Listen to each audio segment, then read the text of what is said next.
Kita sering mendengar kisah marketing battle antara pemain-pemain di dunia cola seperti Coca-Cola versus Pepsi. Atau kita sering mendengar juga pertarungan antara Burger King versus McDonald. Banyak kisah-kisah marketing battle yang datang dari brand-brand global. Tapi jarang sekali ada yang menyorot kompetisi yang terjadi di Indonesia, di dalam negeri. Mungkin karena sumber datanya memang terbatas, dan mungkin memang karena masih dianggap tabu berbicara tentang kompetisi di pasar Indonesia. Saya ingin mendobrak persepsi tersebut dengan membahas marketing battle plan dari pertarungan antara Pertamina SPBU dengan Shell SPBU. Kita akan lihat kira-kira apa strategi yang diusung oleh kedua brand ini ketika bertarung memperebutkan pasar bahan bakar minyak atau BBM. Saya Iwan Setiawan dan ini adalah Analisis.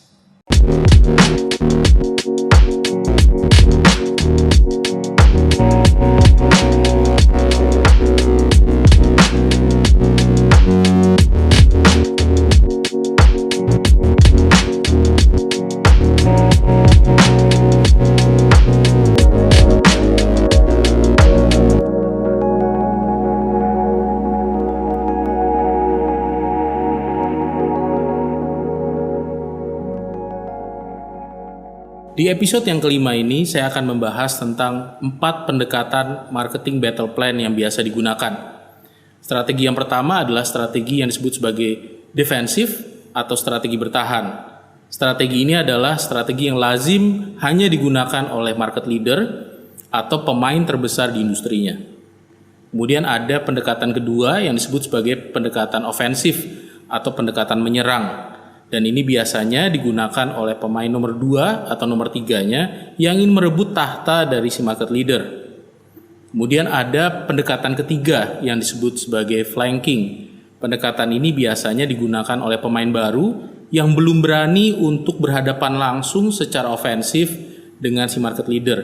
Jadi mereka menyerang dari angle-angle yang lain. Dan terakhir adalah strategi gerila atau gerilya, di mana strategi ini dimanfaatkan oleh pemain yang sangat kecil, di mana mereka tidak berambisi untuk menjadi besar sama sekali di kemudian hari. Mereka merasa puas dengan market share kecil yang mereka miliki di pasar yang terbatas. 4 strategi ini adalah 4 strategi battle plan yang biasa digunakan oleh pemain di berbagai industri. Pendekatan-pendekatan inilah yang akan saya bahas nanti, tetapi kita akan berfokus pada pertarungan antara 2 pemain teratas dalam bisnis SPBU, yaitu Pertamina versus Shell. Mari kita bahas dulu profil dari masing-masing pemain ini. Pertamina seperti kita tahu adalah incumbent-nya atau pemain terbesar di kategori BBM. Mereka memiliki lebih dari 7.000 SPBU di seluruh Indonesia. Dan tentunya data ini saya dapatkan dari data-data publik yang tersedia secara luas. Tentunya data ini akan berkembang terus seiring dengan penambahan jumlah SPBU baru di seluruh Indonesia yang dilakukan oleh Pertamina. Selain itu kita tahu bahwa Pertamina ini salah satu kekuatan utamanya adalah keterjangkauannya atau availability-nya di seluruh pelosok Indonesia. Mulai dari kota-kota besar, kota-kota kecil sampai dengan pelosok-pelosok yang tidak terjangkau biasanya oleh pemain-pemain retail di kategori lain. Ini berdasarkan posisi dari Pertamina yang merupakan badan usaha milik negara, di mana mereka memiliki kewajiban untuk bisa menyediakan bahan bakar minyak untuk seluruh masyarakat Indonesia. Pertamina tentunya bertarung sendirian tanpa lawan hingga tahun 2005. Di tahun itulah masuk pemain pertama di sektor BBM retail yang berasal dari multinational company atau perusahaan global. Shell masuk ke Indonesia di tahun 2005 dan kemudian membangun kapasitas mereka sampai akhirnya ketersediaan mereka sampai saat ini ada di lebih dari 140 SPBU di seluruh Indonesia. Tentunya sekali lagi data ini akan terus berkembang seiring dengan penambahan jumlah SPBU yang dilakukan oleh Shell di kemudian hari. Sayangnya tidak seperti Pertamina, Shell ini masih sangat terkonsentrasi di area-area yang memang gemuk secara pasar. Mereka fokus pada pasar-pasar Jawa, terutama di Jabodetabek dan Jawa Barat, dan mereka juga fokus pada Indonesia bagian barat saja secara keseluruhan. Belum ada rencana yang kita dengar secara publik di mana Shell ingin masuk ke pasar Indonesia bagian timur. Karena tentunya masih menantang dari sisi distribusi, masih juga menantang dari sisi bagaimana memastikan ketersediaan dari produk di Indonesia bagian timur. Itu adalah satu kekuatan Pertamina yang masih belum bisa dipatahkan oleh Shell. Setiap kali pemain baru ingin masuk, strategi yang mereka lakukan pastinya adalah strategi flanking. Karena strategi flanking ini adalah strategi yang paling aman dilakukan oleh pemain baru yang baru memasuki pasarnya mereka. Ketika mereka masuk ke dalam satu pasar yang baru, mereka harus menyerang melalui pintu samping. Pintu samping analoginya adalah satu area yang tidak dipertahankan secara teliti oleh si market leader karena memang bukan fokusnya mereka. Ini yang kita sebut sebagai uncontested area. Misalnya, ketika Shell masuk pertama kali di Indonesia, mereka fokus pada servis. Karena Pertamina memiliki begitu banyak SPBU dan sebagian besar dari SPBU tersebut dimiliki oleh pengusaha-pengusaha yang merupakan pihak ketiga di luar Pertamina. Mereka tidak memiliki kontrol yang terlalu baik ketika melakukan standarisasi. Sehingga ketika Shell masuk dengan konsep servis yang lebih baik, ini adalah pukulan telak yang pertama dirasakan oleh Pertamina ketika mereka menjalankan bisnis retail BBM.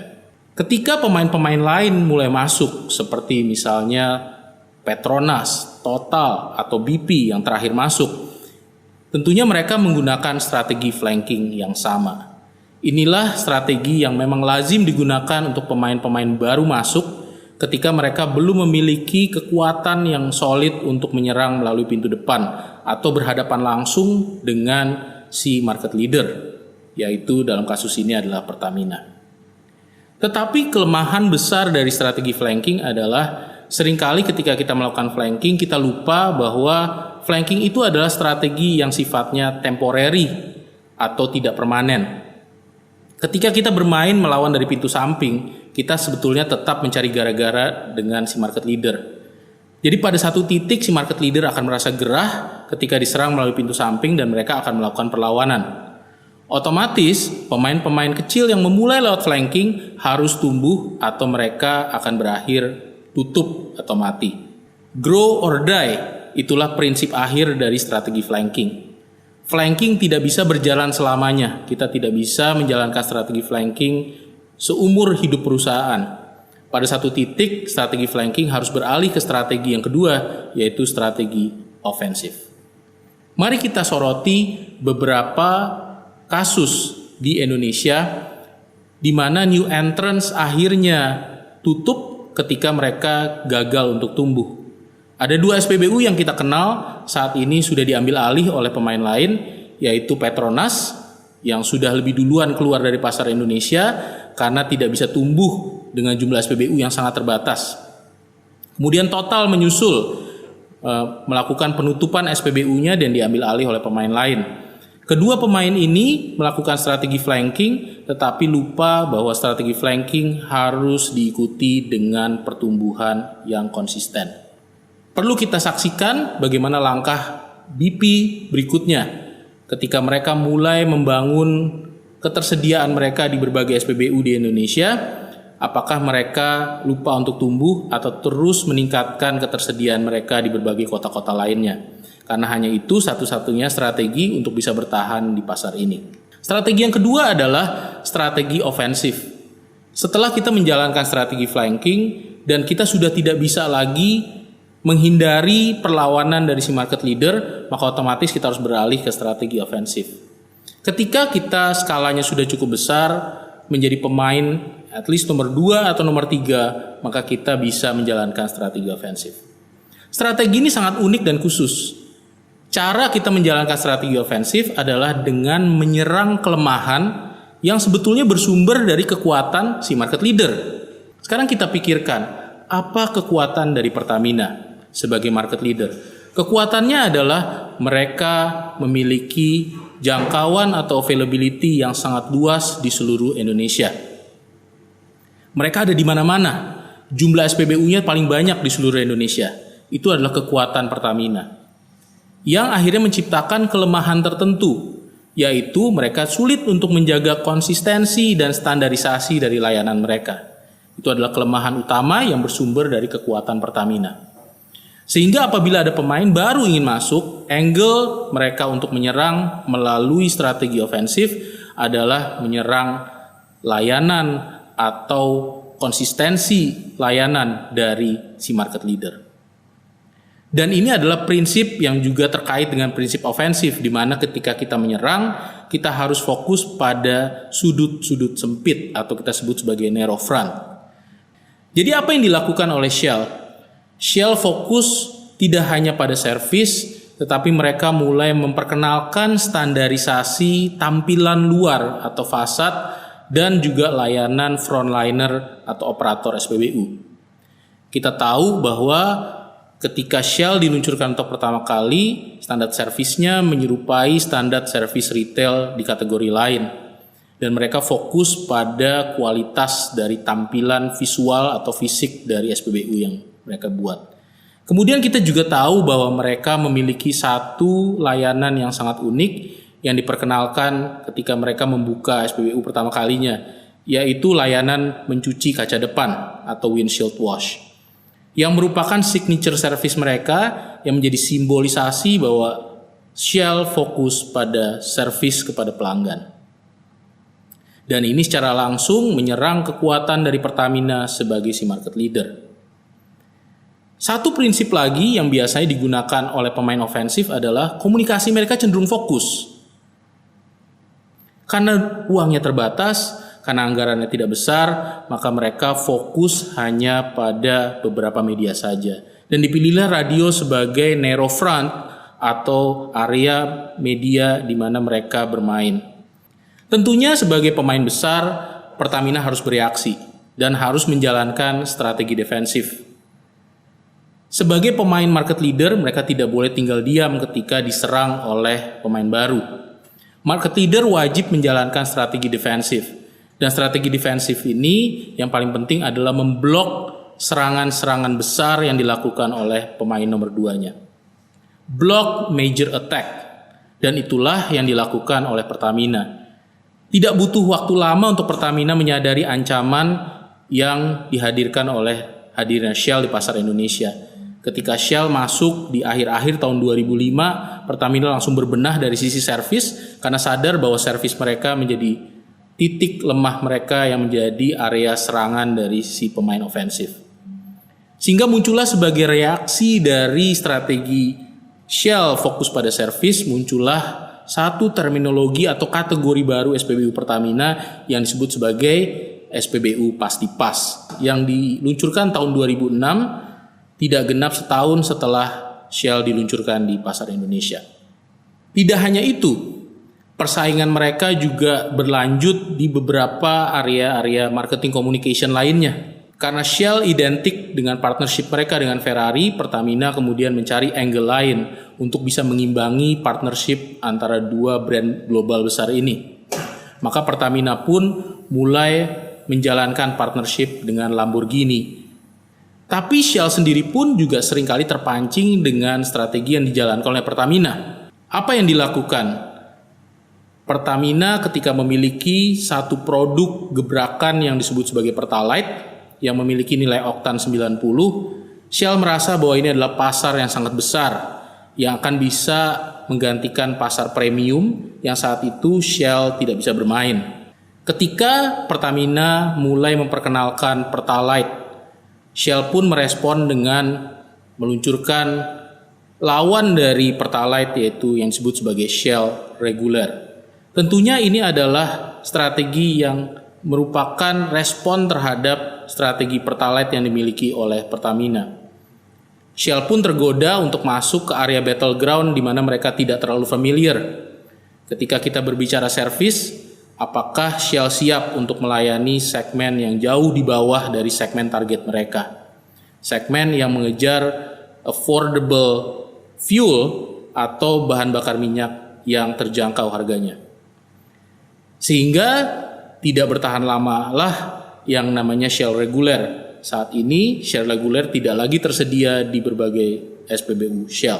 apa yang sebetulnya menjadi prinsip lain dari defensive strategy, yaitu harus bisa menyerang diri sendiri. Ketika kita sudah jadi nomor 1 di pasar, siapa lagi yang ingin kita serang? Kita adalah pihak yang selalu diserang. Tidak ada lagi nomor yang di atas kita atau pemain yang jauh lebih besar di atas kita yang bisa kita serang, selain diri kita sendiri tentunya. Maka ketika kita sudah ada di tingkatan teratas dari industri kita sudah menjadi market leader, jadi yang terbesar di kategori kita, satu-satunya jalan adalah menyerang diri sendiri sebelum diserang orang lain. Inilah persis yang dilakukan Pertamina. Mereka sudah tahu bahwa Shell angle-nya adalah service. Tapi mereka sangat defensif ketika Shell ingin memperluas jangkauan. Karena itu adalah kekuatan dari Pertamina. Paling pantang seorang market leader untuk menyerahkan secara sukarela kekuatan mereka kepada pihak lain. Karena itu Pertamina fokus pada kekuatan-kekuatan mereka, yaitu fokus pada memperluas jangkauan mereka, terus menambah SPBU di seluruh Indonesia. Selain itu, mereka juga fokus menciptakan produk. Mari kita bahas 2 strategi bagaimana Pertamina menyerang dirinya sendiri. Yang pertama adalah melalui peluncuran 2 produk yang sangat-sangat berkontribusi besar bagi pertumbuhan Pertamina di beberapa tahun terakhir. Yaitu adalah peluncuran atau memperkenalkan produk yang namanya Pertalite di tahun 2015. Sebetulnya Pertalite ini adalah sebuah produk yang menyerang premium. Premium ketika itu adalah produk yang paling banyak dikonsumsi oleh masyarakat Indonesia sebagai BBM mereka. Karena itu fokus pada Pertalite adalah tidak hanya menciptakan produk pengganti yang juga affordable seperti premium, tapi fokus pada menciptakan produk yang lebih ramah lingkungan. Selain itu, Pertamina juga meluncurkan yang namanya Pertamax Turbo, di mana Pertamax Turbo ini menyerang produk yang saat ini dimiliki oleh Pertamina sendiri, yaitu Pertamax Plus. Pertamax Plus akhirnya digantikan posisinya oleh Pertamax Turbo. Pertamax Plus memiliki konotasi yang terkesan aneh ketika berbicara nama. Pertamax Plus seakan-akan Pertamax yang lebih plus, dan banyak orang yang bilang plusnya adalah plus harganya. Artinya Pertamax Plus ini adalah Pertamax yang jauh lebih mahal harganya. Padahal yang diharapkan oleh Pertamina, image yang dihasilkan oleh Pertamax Plus adalah Pertamax yang plus kualitasnya. Karena plus itu sendiri sangat rancu makna dan artinya, maka Pertamina menegaskan plusnya menjadi turbo. Artinya keunggulan dari Pertamax jenis ini dibandingkan Pertamax yang biasa adalah soal impact-nya terhadap akselerasi dari kendaraan Anda. Sangat mudah dipahami, turbo sama dengan akselerasi atau sama dengan kecepatan dari kendaraan Anda. Produk ini diluncurkan setahun setelah Pertalite. Dan 2 produk terbaru dari Pertamina inilah contoh dari bagaimana Pertamina menyerang dirinya sendiri, berinovasi untuk menangkal serangan dari Shell. Shell pun bereaksi. Setelah sekian lama tidak memiliki produk yang sepantaran secara kualitas dengan Pertamax Turbo di RON 98, akhirnya V-Power pun meluncurkan produk lawan dari Pertamax Turbo yang disebut sebagai V-Power Nitro Plus. Produk ini memiliki anchor V-Power. Kalau kita lihat Pertamina sendiri secara produk portfolio, anchor atau produk jangkarnya adalah Pertamax. Kemudian produk-produk lain mengikuti arah Pertamax. Pertamax Turbo misalnya, itu adalah Pertamax yang memiliki manfaat tambahan akselerasi. Pertalite misalnya, itu adalah Pertamax yang lebih light, yang lebih terjangkau. Sehingga anchornya tetap ada di Pertamax. Mereka menyebutnya Pertamax Series. Sedangkan Shell mengambil anchor yang lebih tinggi, yaitu anchornya di V-Power. V-Power sendiri memiliki RON 95 yang lebih tinggi daripada anchornya Pertamina di RON 92. V-Power sendiri sebagai anchor memiliki beberapa varian, tidak hanya V-Power biasa, tapi mereka juga punya V-Power Nitro Plus dan saat ini mereka meluncurkan yang namanya V-Power Diesel. Sehingga anchornya di posisi yang lebih tinggi daripada Pertamina.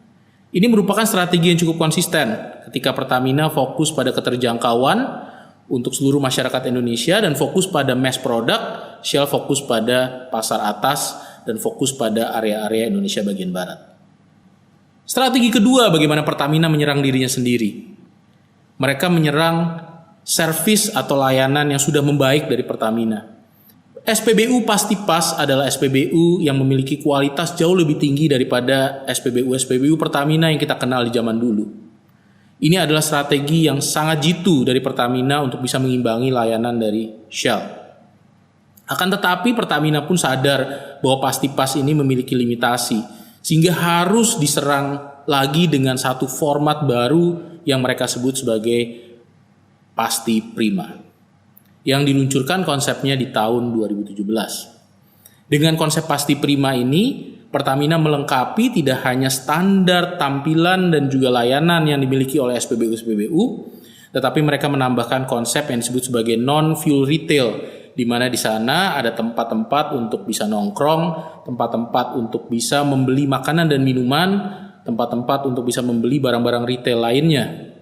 Ini adalah konsep baru yang merupakan ekspansi dari konsep Pasti Pas. Tidak hanya itu, mereka juga memperkenalkan yang namanya Pertashop. Pertashop ini adalah format mini atau format kecil dari SPBU Pertamina. Ini adalah gebrakan satu lagi yang mencoba menangkal serangan Shell. Secara natural kalau kita pikirkan, apa langkah yang harus dilakukan Shell berikutnya ketika mereka ingin ekspansi? Mereka harus masuk ke kota-kota kecil. Dan untuk bisa masuk ke kota-kota kecil tentunya format SPBU yang biasa, yang besar, sangat sulit untuk dilakukan. Sehingga mereka harus fokus pada format-format kecil. Untuk mengantisipasi langkah tersebut, ibarat bermain catur, maka Pertamina sudah menyerang dirinya sendiri terlebih dahulu dengan konsep Pertashop. Sehingga sebelum Shell bisa masuk dengan format-format yang lebih mini atau kecil di berbagai area di seluruh Indonesia, terutama Indonesia bagian timur, Pertamina pun sudah mulai masuk ke pelosok-pelosok dengan konsep Pertashop. Ini adalah strategi yang sangat jitu dari strategi defensif Pertamina. Terakhir saya ingin membahas tentang strategi keempat yang belum banyak kita bicarakan tadi, yaitu strategi gerilya. Di mana strategi ini di-reserve hanya untuk pemain yang tidak memiliki ambisi untuk melawan secara head-to-head pemain utama atau market leader. Tetapi ketika kita ingin bermain dengan strategi gerilya, tentunya kita tidak boleh mencari gara-gara. Kita harus fokus hanya pada segmen kita saja dan tidak secara head-to-head menyerang si market leader. Dan itulah yang dilakukan oleh pemain yang baru masuk, yaitu SPBU Mobil, yang fokus pada daerah-daerah pinggiran di seluruh Indonesia. Mereka fokus pada format yang kecil dan fokus hanya melayani segmen-segmen menengah ke bawah.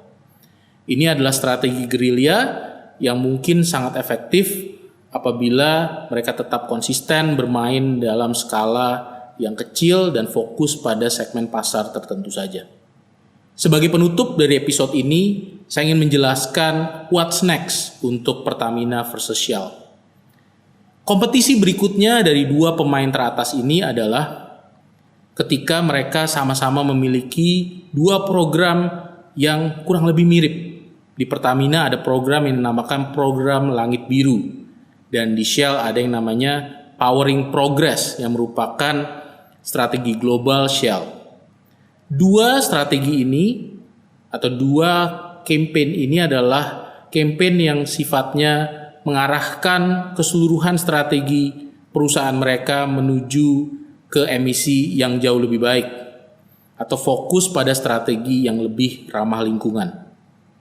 Ini akan menjadi battleground baru dari Pertamina versus Shell yang fokus pada dua hal: bagaimana mengkonvert pengguna BBM di nilai oktan yang lebih rendah menuju nilai oktan yang lebih tinggi yang tentunya lebih berkualitas dan ramah lingkungan.